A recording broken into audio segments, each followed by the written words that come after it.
So let's begin with that big issue. Looking ahead to Fed Chair Jay Powell's semi-annual testimony. We think Powell will roughly confirm market pricing. He's going to tell us.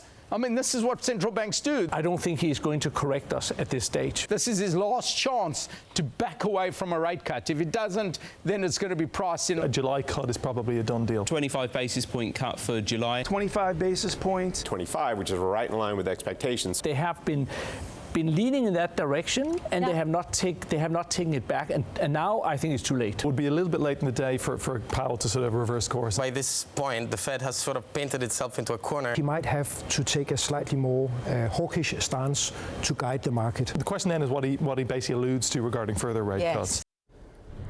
So the key question is Powell teeing up not one, but a series of rate cuts. Joining me now around the table, Jill Carey Hall of Bank of America Merrill Lynch, Tchir of Academy Securities, and Gina Martin-Adams of Bloomberg Intelligence. Gina, let's begin with you. As David Bloom of HSBC said just moments ago, this was his last chance to walk back a rate cut in July. Looking at the prepared remarks, he's not exactly taken a walk back here, has he? No, he's not. I mean, there's still a few weeks till the end of July, so let's give him time. I think we're set up for a pretty ugly earnings season that's going to continue to confirm that the economy is on relatively weak footing, which will probably support a move in toward a more dovish condition from the Fed. But there are still a few weeks, and I think, frankly, there's no reason for him to walk back the commentary. Yes, we did get a relatively reasonable non-farm employment report last week, but the data that's coming from overseas is still very, very weak, and there is a precedent for the Fed to fight global crises, not just U.S. economic slowdowns. But the threat of a slowdown coming from overseas getting imported into the U.S. is pretty real at this point.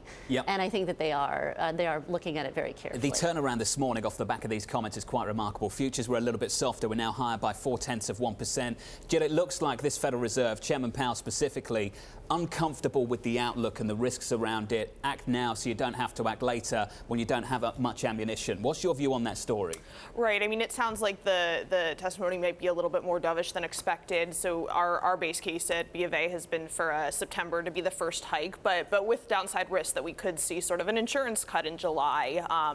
And I agree with Gina. I think a lot of the data has been mixed. Obviously, the really strong payrolls and ISM last week, coupled with the weakness and continued weakness in global data. Our Bank of America Merrill Lynch global wave that our global team tracks, that is a composite of all the different macro indicators globally, has continued to tick down for the 15th straight month.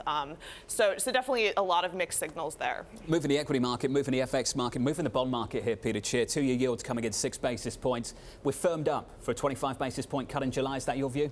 Yeah, I think we get it. Again, I don't understand if they were doing an insurance cut, why we didn't do it in June. Nothing's really changed. So it's come a little bit ridiculous to me what the Fed, I think, is trying to do in terms of micromanaging. They painted themselves into a corner. They had to give this 25 cut or else the markets, the equity was to hold off. If you look at the one chart that I've been paying a lot of attention to, you just look at Fed fund futures and the equity market. And since about May 31st, they've been one and the same. So the equity market's responding to this. I think we're actually setting ourselves up for problems in the equity market. One more good rally. We see VIX go to 11 because the Fed's got our back. And then the problems are going to seep in.